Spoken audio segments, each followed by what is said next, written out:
শহরের ধনী পরিবারের মেয়ে মিলি দেখতে যেমন সুন্দর তেমনি মার্শাল আর্টেও পারদর্শী। কয়েক সেকেন্ডের মধ্যেই একদল গুন্ডাকে মেরে সোজা করে ফেলে। এটা কোনো রিয়েল ফাইট ছিল না। পরিবারের বড়রা তাকে এমনভাবে তৈরি করতে চেয়েছিল যাতে শত্রুরা তার কাছে মাথা নত করে থাকে। আর আজকে তার মার্শাল আর্টের ফাইনাল ট্রেনিং ছিল।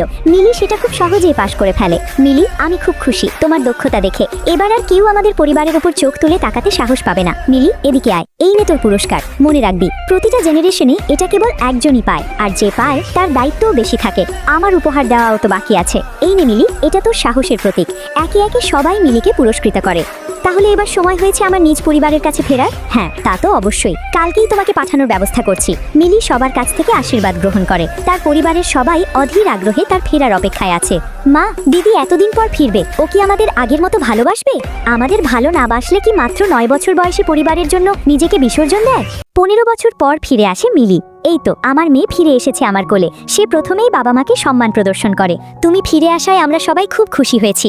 এত বছর সবাইকে ছেড়ে কিভাবে থাকতে পারলে? একবারও কি আমাদের কথা মনে পড়ে নাই?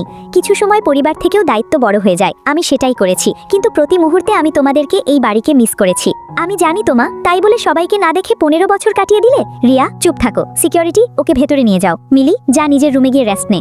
মা, এখন দিদির রুমটা আমাকে ছেড়ে দিতে হবে? হ্যাঁ, আমি পারবো না। তুমি এবং দিদিকে সিঁড়ির বাঁ পাশের রুমটায় থাকতে দাও। আমার অভ্যেস হয়ে গেছে তো তাই। মা, তোমরা আমাকে সত্যি পর করে দিলে। চিলেকোঠার রুমটা দিলে আমাকে থাকার জন্য। তোমাকে এই রুমে থাকতে হবে না। তোমার বাবাকে বলে সবচেয়ে লাক্সারি রুমটাই তোমাকে দেওয়া হবে। কি ভেবেছো তুমি আমার সবকিছু দখল করে নেবে? এত সহজ? আমিও দেখে নেব আমি কারোর কোনো কিছু দখল করতে আসি নাই। আমি শুধু আমার অধিকারটাই ফিরিয়ে নেব তোমার কাছ থেকে। এই রকম গল্প মিস না করতে চাইলে লাইক সাবস্ক্রাইব করো এক্ষুনি।